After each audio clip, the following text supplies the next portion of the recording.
there's a couple of things I'll share. Mark Newton, who's the head of technical strategy at Fundstrat, has some views on Bitcoin and Ethereum. In the near term, he thinks both have 20% upside from here. But keep in mind, when MicroStrategy began its Bitcoin strategy, Bitcoin was around 16,000. And now MicroStrategy has had a 25 times total return. Part of it is because of the rise in Bitcoin, and part of it, of course, is their ability to be a treasury company. Mark Newton sees 20% upside for Bitcoin in the short term, but Tom Lee believes it could go even higher. That's the outlook from Fundstrat, where Mark Newton, the head of technical strategy, expects a strong near-term move in both Bitcoin and Ethereum. But Tom Lee, co-founder and head of research at the firm, expects a far more explosive setup. He reminds us that when MicroStrategy began its Bitcoin strategy, the asset was trading at just $16,000. Since then, Bitcoin has delivered massive gains, and MicroStrategy has posted a 25x return. According to Lee, the next leg up will be driven by institutional demand, reduced supply, and a structurally different market. For investors watching from the sidelines, this may be one of the last windows before Bitcoin breaks into a new range. Make sure to stick around until the end of the video, as Tom Lee breaks down why Bitcoin's next move could blow past short-term expectations, and how MicroStrategy's success shows the power of long-term conviction. Michael Saylor and MicroStrategy have created, I think, a really unique company with Bitcoin, because they started by creating a Bitcoin treasury company that has now over 600,000 Bitcoin. I think that they're correct when they say this is, Bitcoin on beta, and that's why it's more attractive than a Bitcoin ETF. What they've done is they've accumulated so much Bitcoin. What is Bitcoin on beta? Well, it means that if Bitcoin is at 100,000 and let's say Bitcoin doubles, MicroStrategy should actually rise more than that. And one of the questions people ask is, well, why should MicroStrategy trade at a premium to Bitcoin? And the reason I believe it does is that they own so much Bitcoin, it has a sovereign put.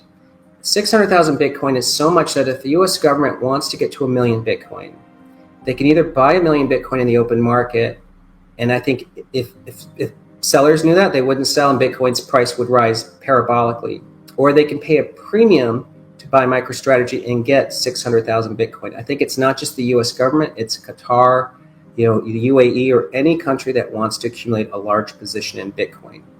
And Ethereum, to me, has a very similar dynamic, because Ethereum benefits from from using smart contracts, but also Ethereum really is benefiting from this the ChatGPT moment of stablecoins. Stablecoins have really exploded because consumers, businesses, and banks are really interested in adopting this.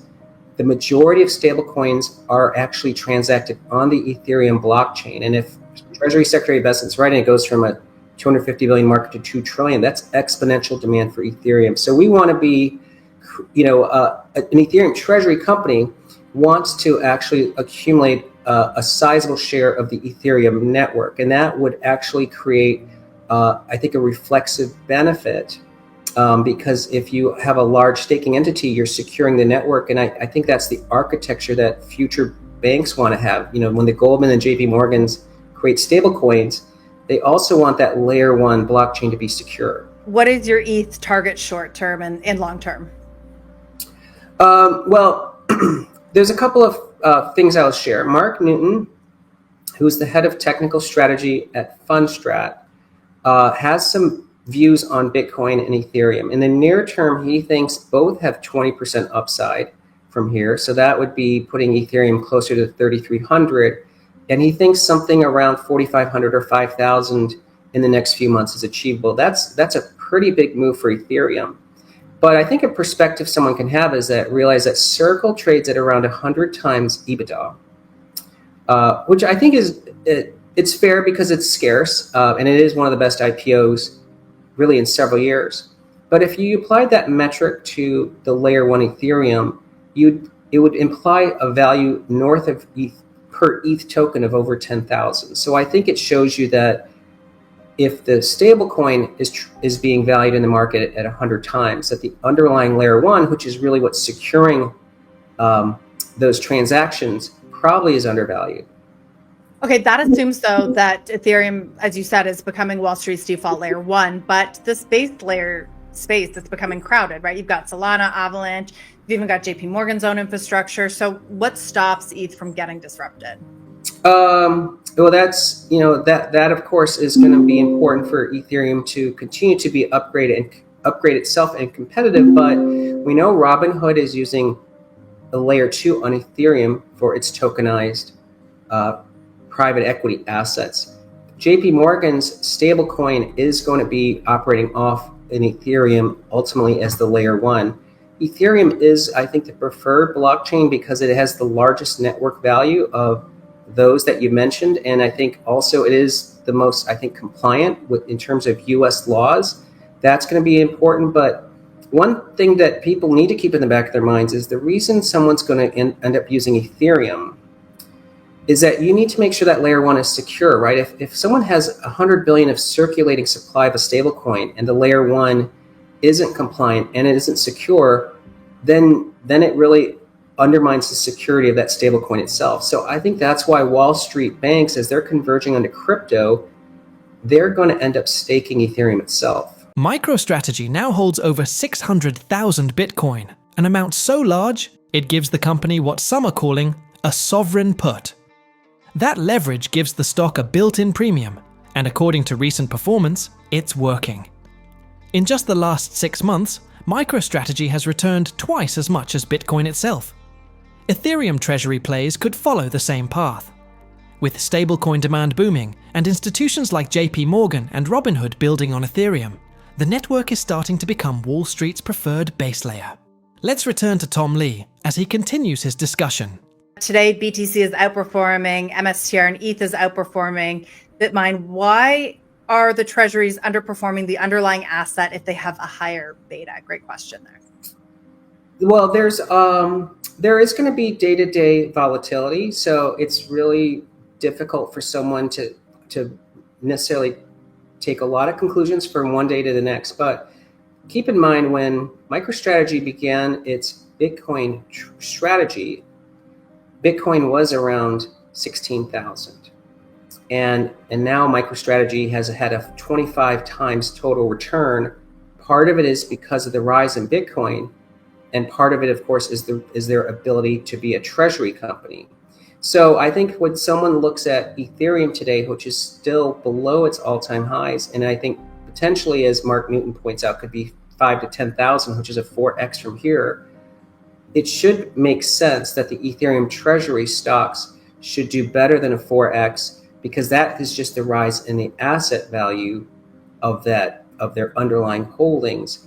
But of course, then there would be the ability of these treasury companies to acquire more Ethereum in that process. So I do think as time passes, it makes sense that the treasury stock should outperform Ethereum. Year to date, MicroStrategy is up 45% and Bitcoin is up 21%. So even just if I look at the last 6 months, a holder of MicroStrategy earned twice the return by owning MicroStrategy over Bitcoin. In other news, MicroStrategy just added another 4,225 Bitcoin, bringing its total holdings to 601,550. As Bitcoin surged past $120,000 to hit a new all-time high, MicroStrategy stock jumped 3.5% before cooling to a 1.9% gain at $442.76. The company disclosed in an SEC filing that it spent $472.5 million between July 7th and 13th on this latest purchase. With over 600,000 Bitcoin on its balance sheet, MicroStrategy remains the largest corporate holder of the asset, and its stock continues to move in lockstep with Bitcoin's price. The company's aggressive accumulation strategy has turned it into a leveraged play on Bitcoin's rally.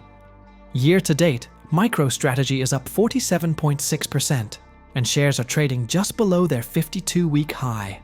A $1,000 investment 5 years ago would now be worth nearly $38,000. The conviction is clear. The question is whether MicroStrategy stock price already reflects its massive Bitcoin holdings, or if there's still more upside to come. Anyway, guys, if you want to stay most up to date on the crypto and Bitcoin world, subscribe to my daily 5-minute crypto newsletter. It's a concise resource for the latest expert predictions, breaking news, and top on-chain analysis, trusted by over 90,000 subscribers for insightful crypto investment information.